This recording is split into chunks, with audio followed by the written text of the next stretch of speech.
Hey there, my name is Ash Shukla, and I'd like to say namaste and welcome to Financial Chakras podcast, Abundance through Alignment. And today, my friend, we are going to have some fun. The individual I'm going to bring on today, he is a expert in helping you with longevity. We think about living long, but have you thought about it?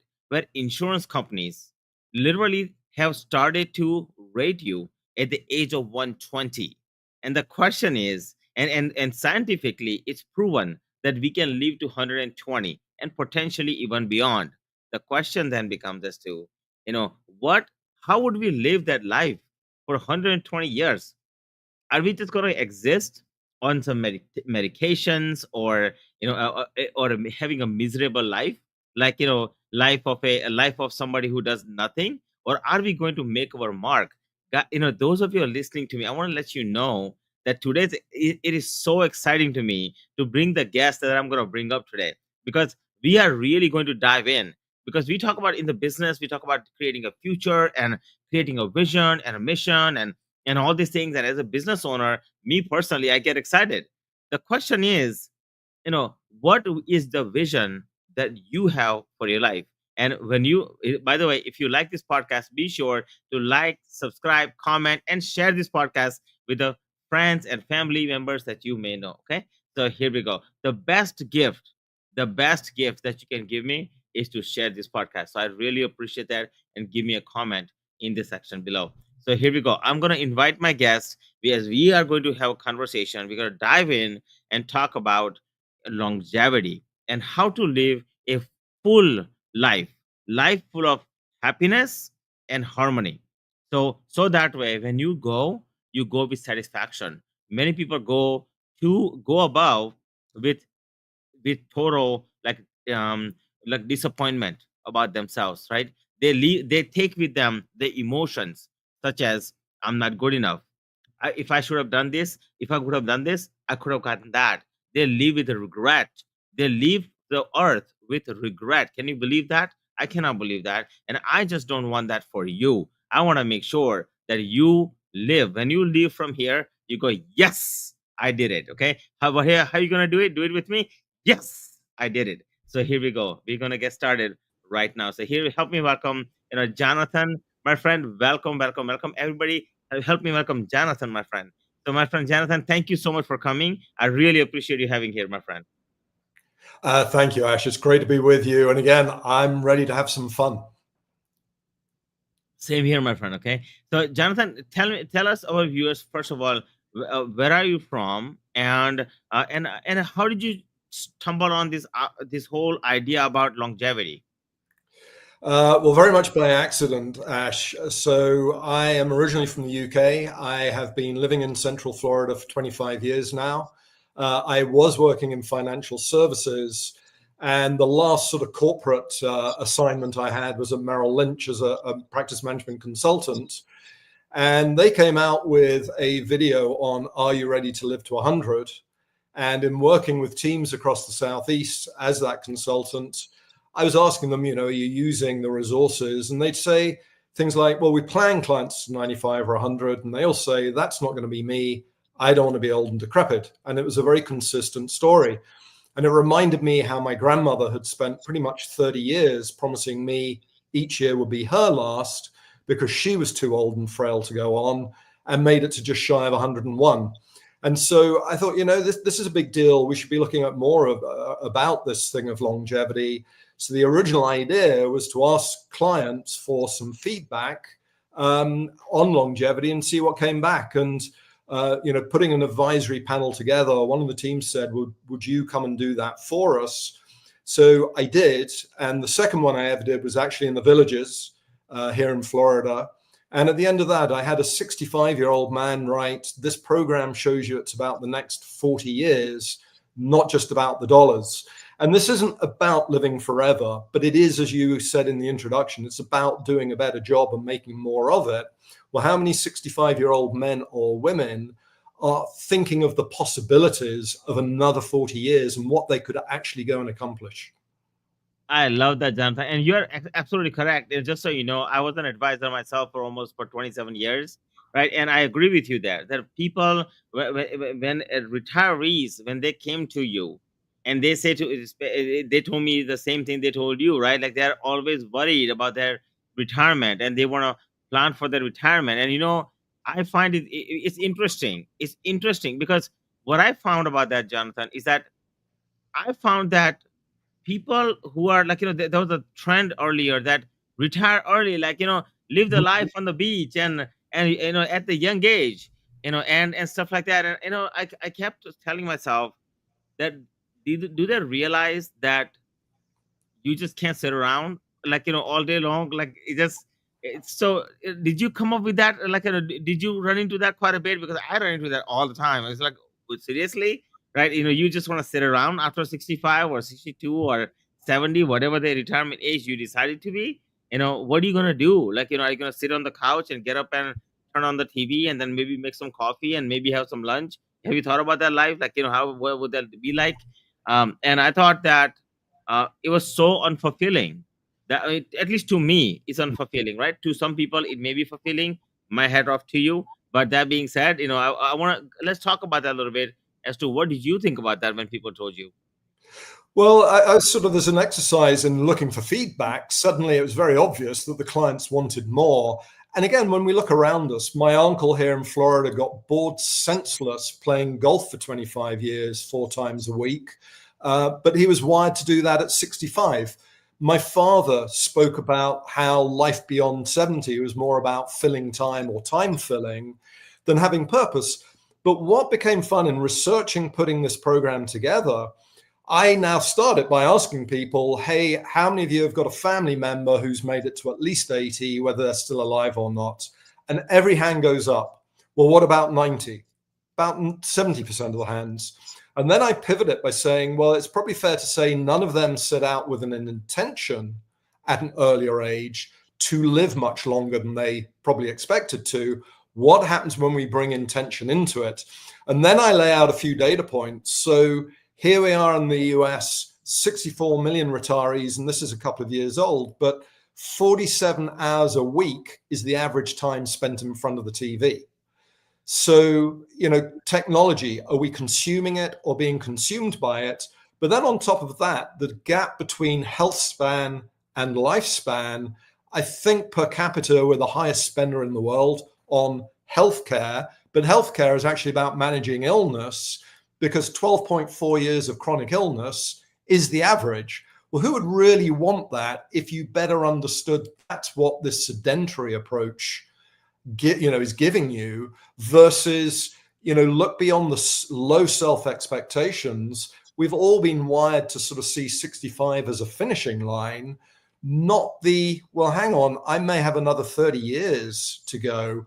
What could I really go and do with that? What are the possibilities?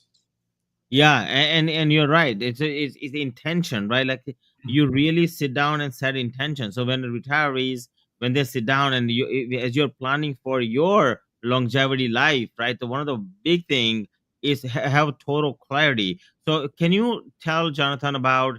Let's talk a little bit about, how do you give people clarity? Like, how does one wants to get a clarity? So how do they get that clarity about, okay, I'm going to live to 120, like, setting their intention, and then how do they, like, like, even fathom, like, just overcome that thought of, like, oh my god, I'm going to live to 120, right? Because my grandfather lived to 97, 98 almost, right? And my grandmother was 90, 98, 99 when she just passed about a few, like, last year. So it's a very and it's very much real, like, back in the day, like, people were born and now they lived until 98, 99, and your ancestry lived to 101, and that means that we as a generation, definitely, right? So how does somebody set their intention?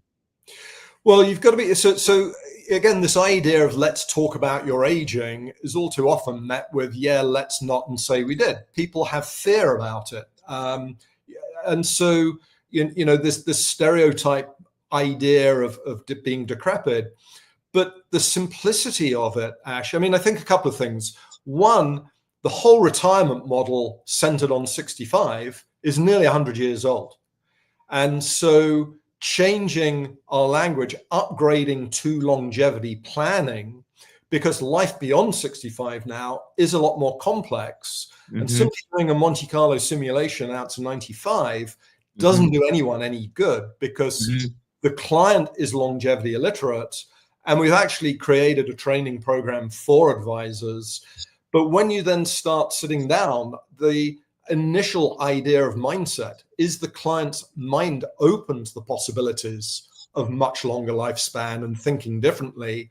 Then you've got physical health, you've got metabolic health, you've got purpose or fulfillment, the vitality. Are you excited to get out of bed every day? You've got the importance of community. You've got an epidemic of loneliness and boredom out there. And then finally, yes, financial education and financial fitness, because the whole experiment of self-funded retirement is in many ways in its infancy. The first boomer only turns 80 next year. So we've got a long way to go to see how this really plays out. And again, it's changing the conversation and thinking that's going to make that difference. I love that. So I'm going to ask you that a question about how does somebody plan for longevity? So like, what do they start thinking about at like, at 120, like when I pass away, so what are some of the steps you teach people specifically to like start the planning on that stage, right? So I would love Well, for you. so again, I'm kind of making this up as I go along. So, I think the universe has given it for me to play with. And so it does keep building. So this year we introduced a flourishing longevity scorecard, looking at each of those 6 pillars for people to take some, you've got to create the safe space. You've got to make it inviting for people to want to engage. But that becomes the neat thing that they do. I've had 24-year-olds say, wow, this is amazing. Yeah. So it's immersive. It's making it, it's simplifying it. Simplifying, okay. And with that, I was in a coffee shop recently, and there's 3 folks sitting around the table. This lady is beaming away, and then she points at the guy next to her and said, "It's my husband's 70th birthday today." Yeah. So I looked at him, I said, "Congratulations. What are you going to do for the next 30 years?" Yes. Sharp as a tack, she shot back and said, "Well, that would make him 100. And I said, "Yeah, many are living far longer than they expected." And looking at him again, I said, "What is possible for you? What could you still accomplish over the next 30 years?" And you could see his energy shifted just with that question. He didn't know the answer. But I have no doubt I changed his birthday. I have no doubt just that question left some sort of echo with him. And so I don't know where his energy went after that. But these are the sort of things, and then helping build it out. That's where I think the advisory world has this amazing opportunity to really lean into this, because the clients need it. To help them out. Opening up the door to have these more uplifting conversations. I mean, that's the other part of it, is looking at the opportunity and promise. Yeah. And, just beginning to map that out better. Yeah. So you want to think about when you're looking at this. So the question is, what would life be like, when you live to 120, and what is the intention you would set, throughout the way in order for you to live that life? Would you say that would be, those are 2 correct questions that somebody can ask?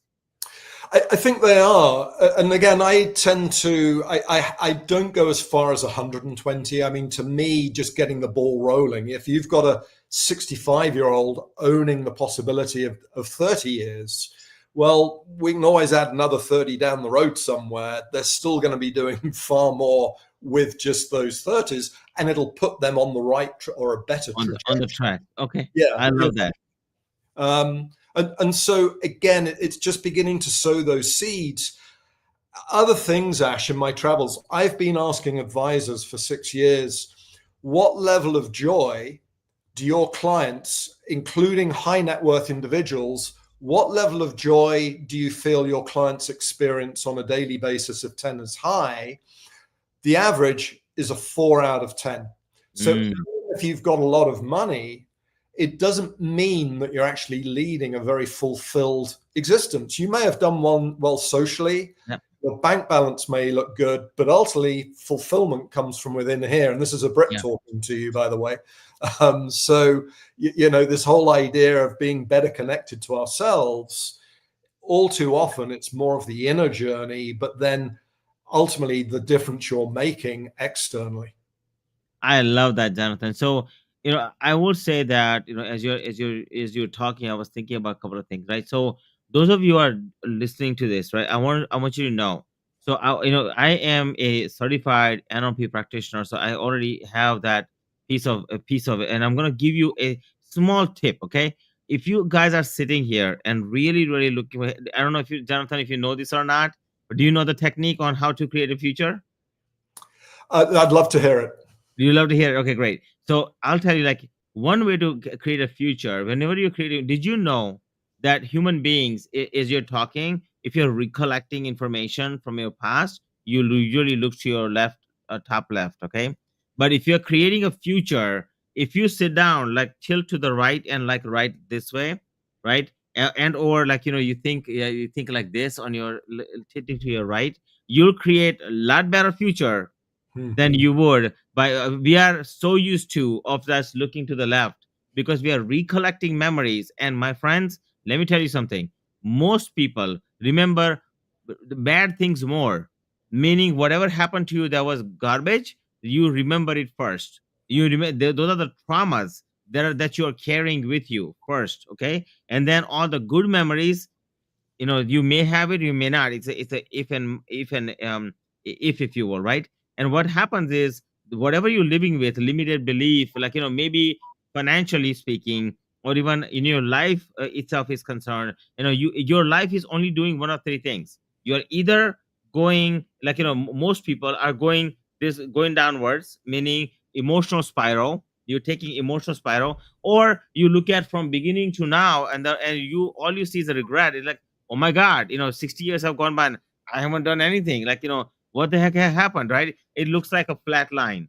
And or you are just stuck in some place, right? And that's why we are having this conversation today. Or you're stuck in this some place. And this conversation that we are having right now is about you moving to the future and creating that happy future that you deserve. And that's why we're having this conversation. And by the way, if you like this, so far what we are discussing, be sure to comment, like, subscribe, and share this particular podcast. I would highly appreciate that. Okay. And let me know, what it is that you want to hear into the future. But that being said, so, Jonathan, as you're talking about this, right? So, and we are looking at this, and we are going to create. Can you help me create a future with you? Let's say that we are going to go through this your workshop for a second, right? And you're going to take me through, how do you create that 30 years, right, or 40 years or 50 years of life that's really necessary, that I would want to live. Just so you know, I'm 52, so I can go to I'm happy to go to 120. I don't have any issue with that. So if you want to take me there, I'm ready, my friend. So I'll give you the floor. Well, I appreciate that, Ash. So, again, as we're making it up, the initial workshop is really, again, getting people to be open to having a different conversation Right. and then training advisors to help lead them through it. So, after the first workshop, people came back and said, well, we want more. Well, what do you want more on? And purpose was the thing. So, again, I stopped and thought, well, if you think of humans a little bit like computers, we're born with a natural operating system, then life hits us early on and we take on the malware or the ego. So if we're going to sit down and start mapping out a purpose or fulfillment, let's think about how do we make sure that we've got the natural essence coming into play. So for the second workshop, part of the pre-work is to sit down, shut your eyes, take some deep breaths, picture yourself as a small child at play, and find one word to identify that child at play. So when I get them into the second workshop, I say, well, did you identify that word? And now out of 10, how much has that shown up in your life since then? So if we're going to start forward looking 20, 30, 40 years, again, you may have been caught up in that vortex between 20 to 60. It's a little bit like Maslow and the physiological needs, the mortgage, the family. you're just getting through life.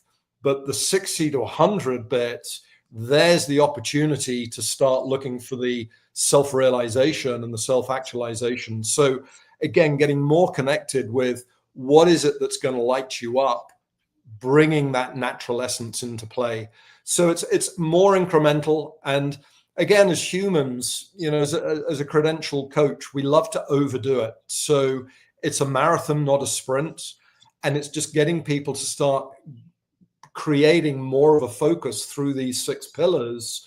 How are you doing in each one? 90% of the chronic illness is down to metabolic ill health.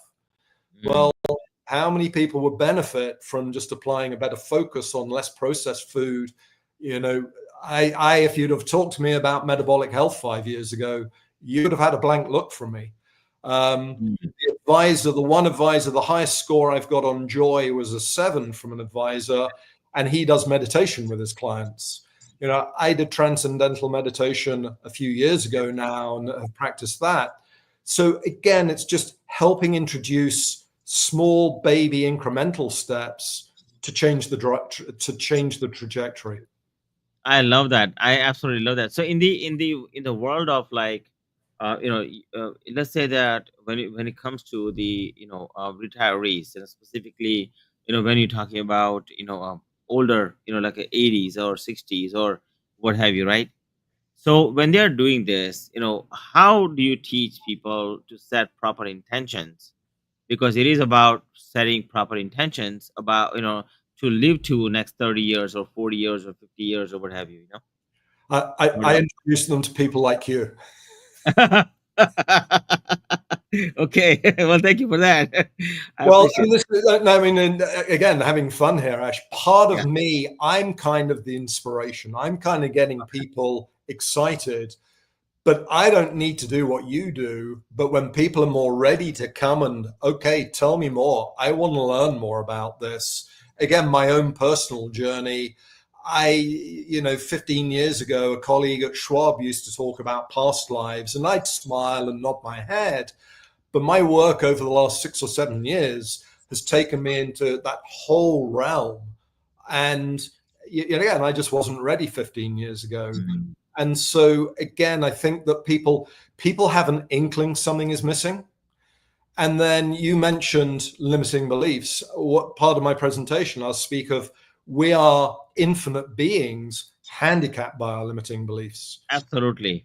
You know, Absolutely. so helping people get through that journey, I Yeah. think is more, you're the master on that. And so it's getting them more, attuned to, okay, Ash, what are you going to help us with?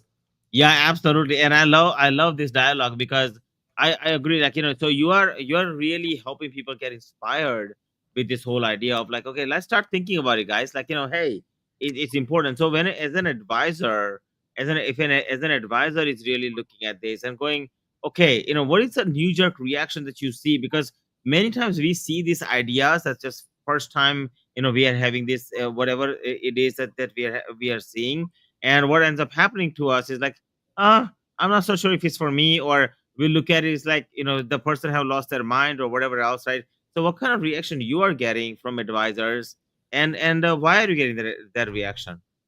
Well, I've been very fortunate over the years. So I spent 5 years at Schwab working with independent RIAs, and then I was at Merrill Lynch for 7 years. And one of the managers, a branch manager at Merrill, he really sort of nailed it for me. He said to me, 20 plus years ago, every day for 2 years, I lived with the fear of rejection, the fear of failure, and the fear of being fired. So if it takes 6 to 8 weeks to create a behavioral pattern, what's embedded in the psyche living in a climate of fear? And I think for many advisors, they've been trained in the technical proficiency of the finance, and it's sort of get in, get out, get on sort of thing. Their comfort zone is talking about Monte Carlo simulations and deviations and laying out the financial side. And of course, one of the neat things for me is the impact on the advisors. I've had a portfolio manager say, I've always hidden behind the numbers. Now I don't have to. I can meet the clients where it's important to them. And so this becomes a thing. Even holistic planners, Ash, when you look at the realm, this space that you're opening up, I've had a CFP say to me, this is like a whole new space in our industry no one's talking about. Right. And you have people who think, well, we're doing this. No, you're not. You're really, again, this difference of 65 plus plus plus to, well, hang on a minute. Yeah, if I've got 30, what am I going to do? And what do I need to be aware of? Right. What might my medical bills be? And again, we're so conditioned to being given everything. And what I mean by that, the managing illness. So only 2.5% of healthcare expenditure in the Western world is preventative. So everything is about managing our sickness rather than actually helping people be healthy. Absolutely. And with that, the mindset. So Ellen Langer did an experiment in she was the first female in the psychology department at Harvard. And nearly 50 years ago, she put a bunch of 80-year-old guys, old guys, into a resort for a week, decked it out like they were still in their 50s. And she said when they arrived, she thought that they were, some may not even make it for the end of the day, let alone the end of the week. And when their caregivers departed, and again, this is 1979, when their caregivers departed, most of them, their daughters, she said, they were so used to being coddled. We got them doing things they weren't used to doing, like carrying their bags upstairs. By the end of the week, they were moving better. They were seeing better. She created a book last year, 2 years ago, The Mindful Body, Think Your Way to Chronic Health. So again, part of this is the reprogramming how we're thinking into the possibilities, which again, mind, body, and whatever's in our mind manifests into the body, well, vice versa. Yeah, yeah. And those of you who are listening, I just want to let you know that, look, I want you to sit down. Let's sit down for a second, okay? And I would love for you to just look to your right, okay? Look to your right, and just tell me, if you were to, like, or when you live to, next 30 years or next 40 years or next 50 years or next 100 years, whatever you imagine yourself living to be, I would love to know how long you really want to live, and how would you like to live? Like, what would you, at the end, like, what would you like the people around you, your loved ones, your family, your friends, what would you like them to say about you? Right. Just so you know, like, we live for one thing. Those of you, just so you know, you're gonna take nothing with you, nothing. Okay. But there's one thing you're gonna take with you, is your feelings. So those feelings, my question to you is, what feeling you want to give when you are, whatever age, if you, as you're planning out your age from here to next 30 years, 50 years, whatever, what feeling would you like to live this earth with? That's one thing I would love for you to give me a comment in the comment section. And it is an intention that you will set. It's just like having a vision statement in your business. What feeling you're gonna take with you? That's the one thing I would love for you to write down. You're not gonna take your thoughts with you. You're not gonna take any money with you. You're not gonna take your wealth with you, right, or something like that, unless you plan to come back and leave as a ghost. It's totally up to you, okay? But, but I hope not. But that being said, okay, that's one thing. So when you talk to Jonathan about this particular, when it comes to the advisory, right, business is concerned, and you're right that, back in the day when I started my Financial Chakras, my company, in 2008. I don't know if you know that or not, but I started it in 2008.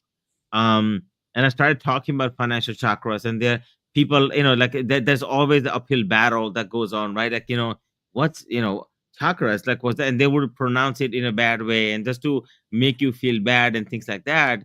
And I think that the lesson you're teaching here is that whenever you're trying something new, people are going to be where they don't understand, and all, when they make fun of you, or when they are not agree with you, what they're really saying is that, hey, I don't really know, how to do this, so I don't think you can do that too. And I think that's the feeling that you get. So today, what do you see in the world, like, what's happening today when it comes to your work being accepted, as you're talking about this longevity? Well, I love the way you just laid that out, Ash, because you're right. That pushback, the barrier is typically the resistance to change is all too often a prison cell we have ourselves locked up in. And it is fear, it's unfamiliarity. What I think is intriguing, this is a nice segue into one of the hot themes out there in today's world is AI and technology. So we've got the revolution of longevity, which is the longer lives. But some of the things coming up there is this question around the disruption AI is going to cause is going to be so great, it's going to be as significant as the shift from the agrarian feudal system to the industrial production system. And of course, our system currently is set up for the industrial system. So one of the things I also then start asking is, well, are you going to be consumed by, and again, there's a lot of fear of AI replacing jobs, but typically AI is going to perform more of the sort of the technical function, e.g. the head side of the equation. So how, in this case, do advisors need to evolve? Well, it's more of the heart connection, which aligns into the chakra work. I mean, how far do you want to take it ultimately? Because it's much more about who are we being rather than what are we doing.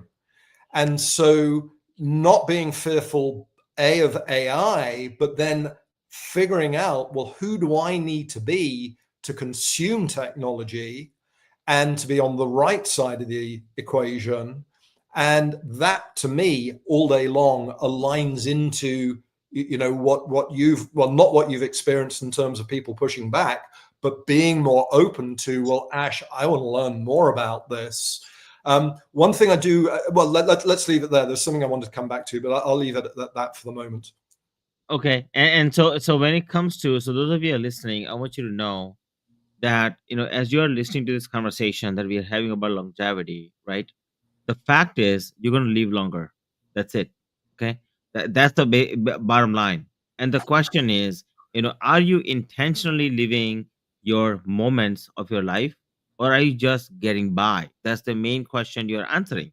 If you want to be like average person, right, and you want to go to meet the person above, okay, and you want to be, you go there and go, so he might, whoever you believe in, it might ask, well, so what'd you do in your life? And you go like that, if you want to if you want to say, I don't know, like, I just existed, or and then, you think of yourself, like, I wrote this book called Sell Like Crazy. I don't know if you know this, Jonathan, or not, but I wrote this book. In that book I wrote a chapter, and the chapter was about, I made up specifically for marketing. I did a fictional story, like, most of all book is truly on my journey, on how I came here from India with 20 bucks and no English, and how I build my financial practice and all that. But then, one chapter I wanted to write about was, like, this particularly, in terms of window. And then what I did was, I said, when you go above, right, and imagine yourself, you pass away, and you go to the, wherever you go, okay, for that matter. And and I'm going to imagine that you go above, like, that's the ultimate thought process, right? And when you are there, and let's say that there are doors and windows up there, okay, and now, like, you think of like a, big balloon, like, that's how I think about it, like, that big, what is that, that hot air balloon, or not hot air balloon, but, back in the day they were not planes, but it was like a big tube thingy that just flew, higher and higher. I don't know what it's called, but anyways, but, you are in that, okay, or some sort of, something, if you will.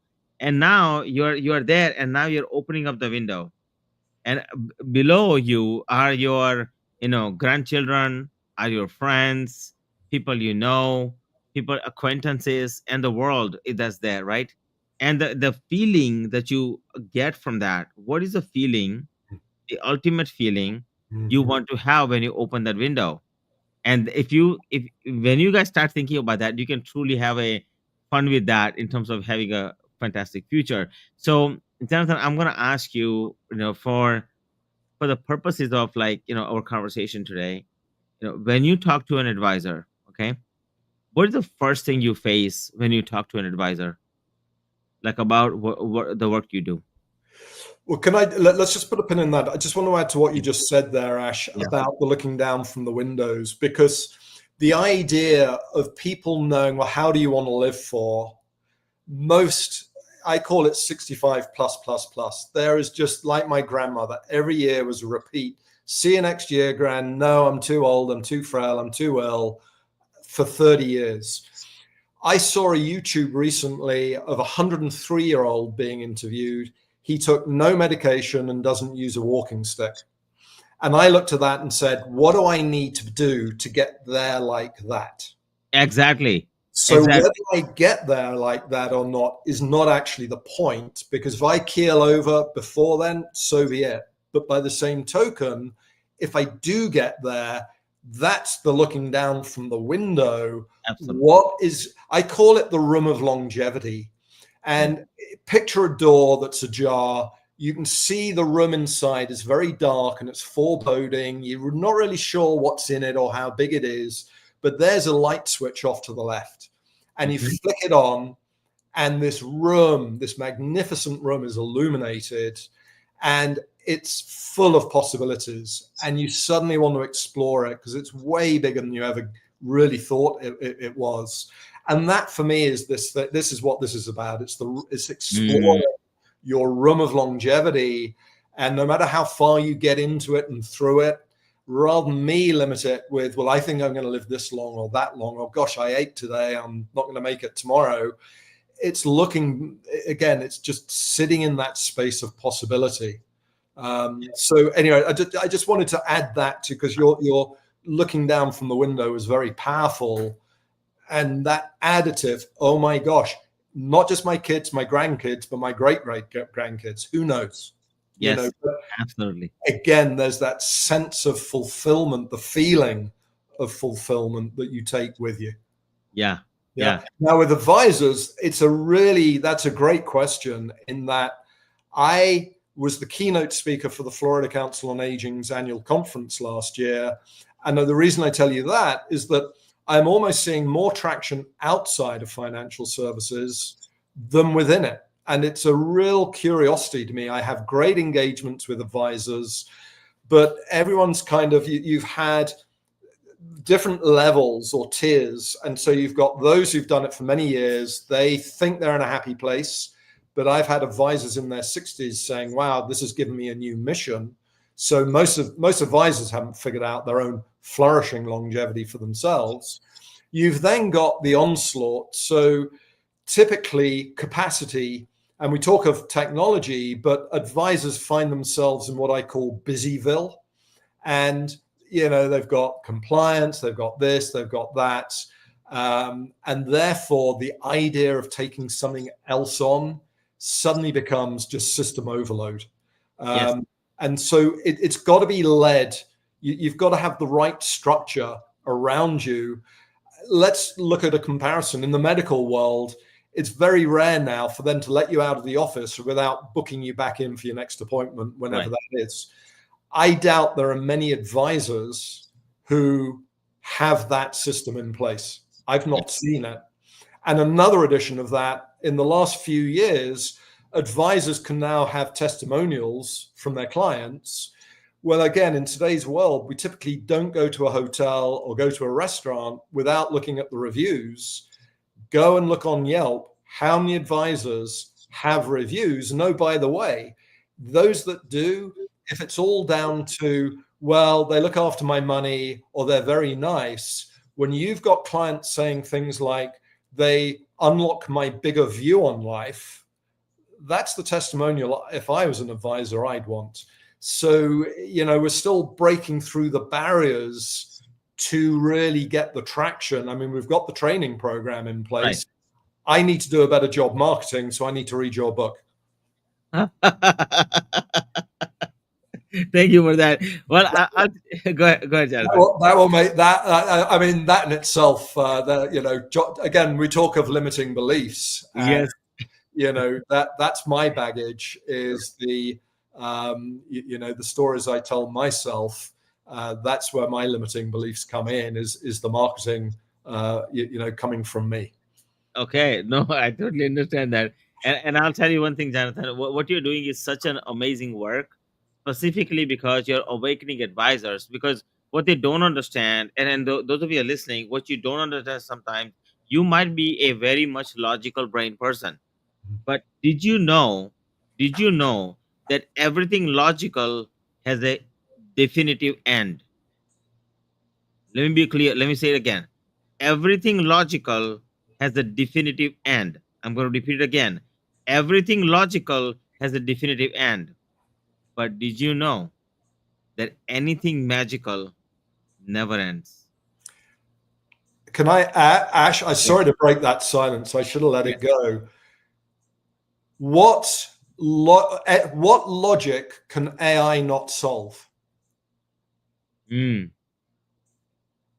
So if they're doing everything logical, Mm-hmm. ultimately the message there, whether it can do it today or not, the way it's evolving, Yep. ask that question as Yeah. well.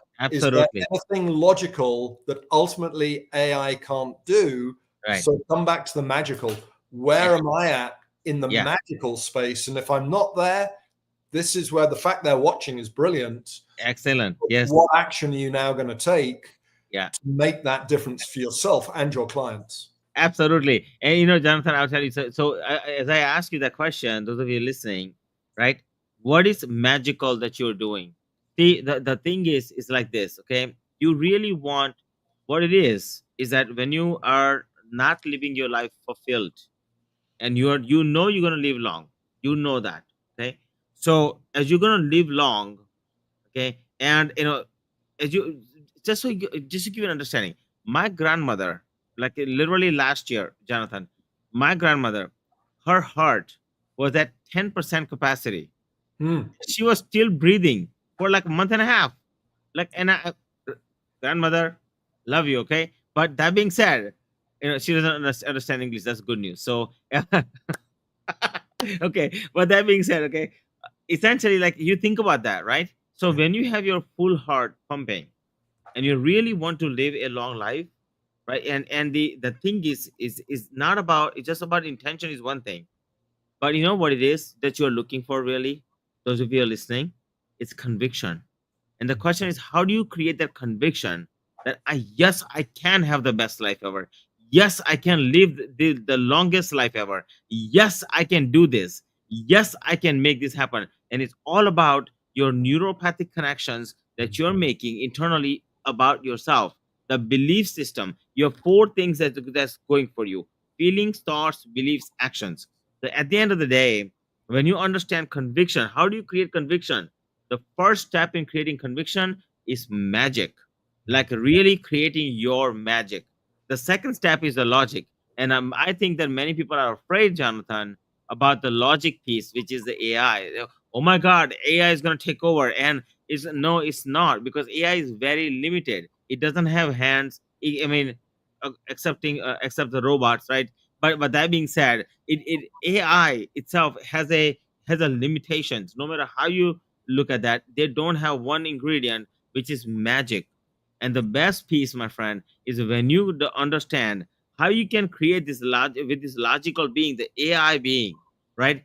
Combine it with your magic, and then you create a science that is your truth, nobody else's. My friend, you can have a fulfilling life and the convicted life. What do you think about that, Jonathan? Well, I love it, Ash. And what I'm getting present to there, I mean, again, the idea of the magic. I went to a workshop some years ago, and the person holding it said, "Who here likes to sing, dance, draw, write?"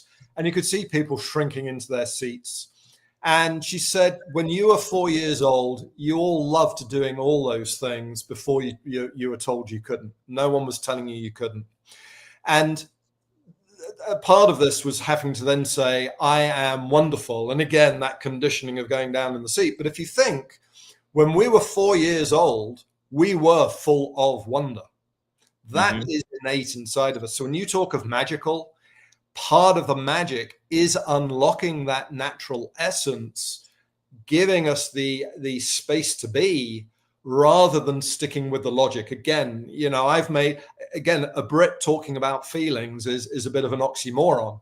That's why I was conditioned, the whole stiff upper lip and all that, the logic, but breaking that scar tissue to transcend into a different space.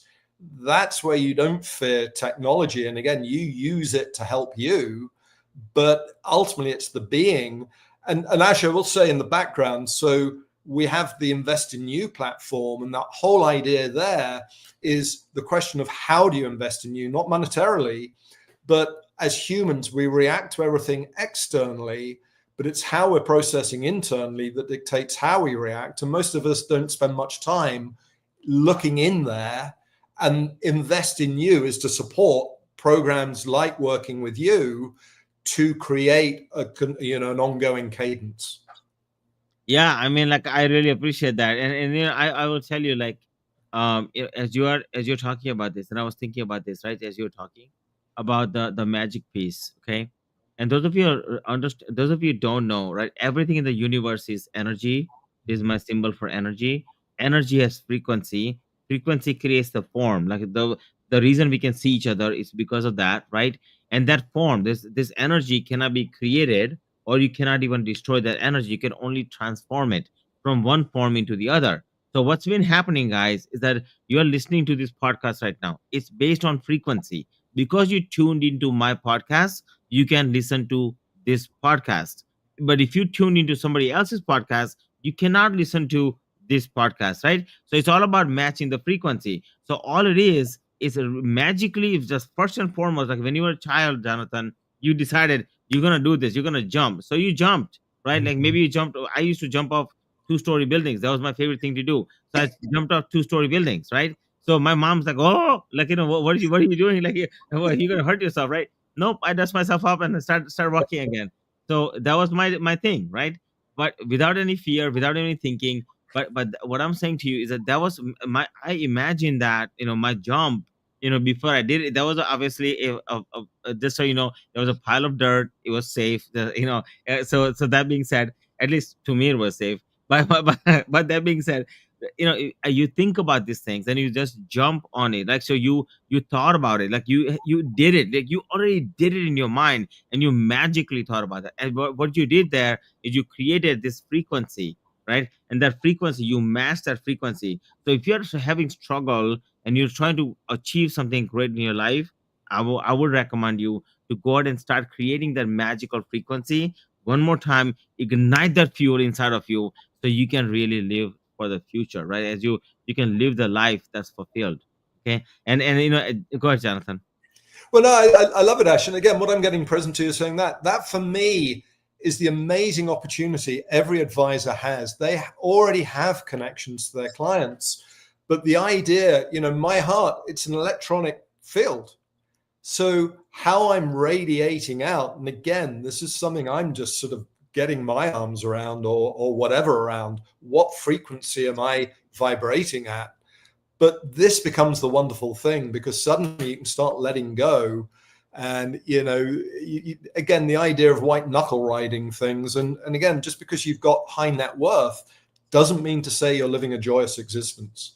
And so I Yeah. love, the way you're positioning that, this whole magical thing, and having that awareness of the frequency that we do operate at, which can change. Absolutely. Yeah, it can change, right? You are the creator of that, and you can change at any point that you so choose, right? So when you look Mm. at, this particular conversation that we are having, there are 5 areas of life that you really want to be conscious of, at least in my opinion. And Jonathan, you can add whatever you like in here. From what I have seen is health, relationships, business or career, finances, and spirituality, right? So when you have this one of these 5 areas of balance, what happens is you lose balance in the other areas. So if you're going through some things in your life, whatever that may be, you might be feeling that financially you're hitting a ceiling, or you might be going down in one area of your life, or you might just be going sideways, right? And the reason being is because one of these 5 areas is off balance, right? And that's why I offer my daily wealth manifestation to people, right? And that's why you offer. What is your website, by the way? You just mentioned it a couple of seconds ago. Oh, the platform Invest in You. So Invest in You, although longevity.planning.me is really the landing zone, but the Flourishing Longevity Program powered by Invest in You. And I've had a Raymond James advisor, a CFP, use it for a year, and he said I could see all 8,000 Raymond James advisors using Invest in You with their clients. So again, we've got to get the marketing going on all of that, but it's Yeah. all supportive.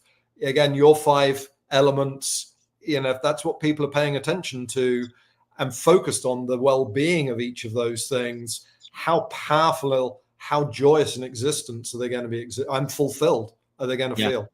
Absolutely. Absolutely. And I love that. Right. So longevity in you is your platform, correct? Longevityplanning.me.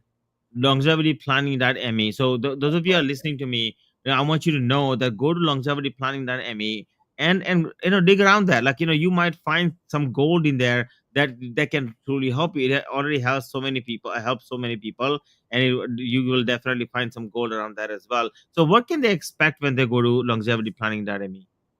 Well, again, as we're sort of building this out, I've got all sorts of resources. So there are testimonials from advisors and case studies. There are other podcasts that I've done. We're putting it together. We've got training programs, and I'm just finishing off a 12 module program and looking to get that approved for the NASAA. So it's really just sort of beginning to map out this whole idea of flourishing longevity through intention rather than just sort of the reactive approach we've always taken. I love that, right? So I think that what you're doing is so beautiful, honestly speaking, that you are actually helping not just advisors, but also their clients at the same time. And I think that's what I find is so beautiful. And those of you listening, I want you to know that when you go to make an impact, like, Jonathan is creating his impact, right? Like his impact of what it will be like for next 20, 30 years. So he can, and that's why he's excited. So the question then becomes as to what makes you excited? And for him, it's, he's going through something and really helping them. What makes you excited, guys? Like, ask yourself a question. What wakes you up in the morning and go, yes, I'm awake, right? I listened to this. I don't know if you know this, Jonathan, but there's this guy by the name Tom Hopkins. You heard about that? You heard about him? Yes. Yeah. So you remember his phrase? He used to say, "I'm alive, I'm awake, and I feel great." Like that was a phrase I never forgot that, and I thought that was the best thing ever. And I think that you guys should do that. And Yeah. one thing, go ahead, Jonathan. No. Well, again, just doing that, the message you're giving your brain, just doing that simple exercise. Yeah, exactly. I'm alive, I'm awake, and I feel great. Woo! Yeah, that itself is such a, like a opener, eye opener. And one of the things I talk about, Jonathan, is do you have any exercises that you give to people to do to really just feel alive? What do you say? Well, so again, I'm more focused on me, and even that is an evolving experience. So, having gone through doing TM for multiple years, so being more meditative during the day and just being more present to who am I being. But I now get out of bed. I'll sit and do deep breathing exercises Like that? to get the vagus nerve going. I'll do a manifestation as well. And just spending more time. I mean, again, I'm a soulpreneur, and I've always got that pressure that I'm supposed to be doing something, got to do. And again, with the work I've been doing with an Ayurveda master, and just learning to take time to sit and be with me and just be at peace. And Yeah. so, again, it's an amazing journey. And they always say, if you can't do it, teach. So, having been a consultant, having been a coach, that was always about Jonathan trying to fix the world. Yeah. And now the starting place is slowing it all down and just, enjoying the experience of being Jonathan. Absolutely. And would you say that you're finding that slow is new fast? I think it's taking action, Ash. I mean, that's one of the things. And again, I can get into my head very easily and find myself paralyzed. And so, I don't have that framework around me of here are all these meetings I'm having. Obviously, I had that in the corporate world. And so it's finding peace with myself of, going with the flow. I mean, again, being more gentle to myself. If I have a good day, being productive. But if on the other hand, if I'm not doing something, go and sit and be in nature, go for a walk. And taking time to do that, again, these are new behavioral patterns. And I with regard to fast, I'm not sure.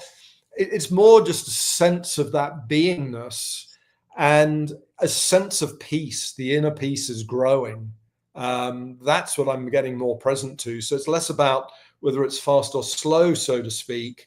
It's just more gratitude of and being okay. I mean, I haven't monetized what I'm doing, but look at the impact, look at the reaction I'm getting from you. This is the energy. This is, whatever the universe has got me doing. The question becomes, what am I doing today? And what's my next step? And again, trying to go with the flow and let the energy flow through me rather than always being trying to be the director and do it my way. I really love that, my friend, and I really appreciate you, my friend, for today. Yeah. Because we did not really plan. Like, most podcasts, people plan things, and I like to have conversations and go Yeah. deeper, right? And by the way, tell us a little bit about, do you have children? Do you have family? I do. I've got my sister still in London with three nephews, and I have three children. So as of 6 weeks' time, that'll be 32, 31, 30. Girl in the middle. The two boys are both in Florida. My daughter's up in Buffalo. I am a grandfather of two Whoa, 9-year-old twins and one soon-to-be a year-old baby. And they call me Grumps, by the way, so that probably drums. came across. So I love that. I love that, my friend. Congratulations on that. Okay, I thank really you. you're so welcome. Okay, and I want to let you know that So, what made you move to Florida? Like, from. Well, I didn't quite arrive with only $20 in my pocket, but in 1973, I flew over on my own to Toronto. And, my parents put me on the plane, and my aunt and uncle were there to greet me. And I stayed in Michigan. And from then on, just the energy of the UK of the US really, I've always been a little bit off the leash sort of thing. My brother's the one who went off and did the sort of the Harvard and Oxford and all that good stuff. And I, went on walkabout in my 20s, traveling in South America, China, Tibet, things like that.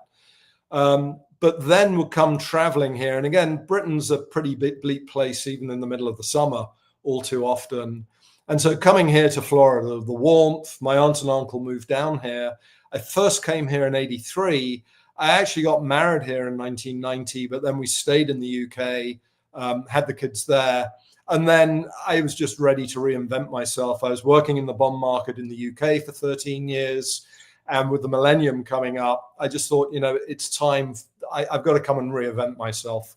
And, bit the bullet, moved to Florida. And I mean, I complain when it gets down to 60 degrees now. So I guess I'm acclimatizing to the warmer climes. So it was intentional on my part to look for somewhere warmer. We obviously have the hurricanes here, but most of the land to the north of me gets a lot chillier in the winter. So I definitely appreciate the sun and being warm. I love that, my friend. So you are literally like you came from other part of the world, and you're now here, and you're enjoying the weather, right? And you know what? By the way, who wants to be in a gloomy weather when you can be in nice sunny weather, right? So that being said, okay, I think that what you did is so amazing, because 1973, I can only imagine, right? That there's not that many people there, I'm going to imagine, right? I was born in 1973, by the way. Right. And so I can like, it's been 52 years you've been living there, right? And what have you seen the biggest difference between environment where you were born versus where you are now? Well, I think one of the reasons, my 12-year-old self enjoyed coming here, I think two things stand out. One, well, actually three. One, my aunt went and bought me some jeans. So coming out of the sort of the more formal, conformist UK straitjacket, and then in their front yard, they lived in a fairly rural setting, and there was a pond, and so suddenly going and jumping fully clothed in this pond, that was uncharted territory for me. And then the other thing was actually having cereal in the evening. So Mm. that was a whole new landscape for a 12-year-old who cereal is for breakfast. Why else? When else are you gonna have it? So just those little things started chipping away at me. Um, and there's just something about the vibe of the US. I mean, I studied geography for my degree. I've always had a fascination for cultures and the world.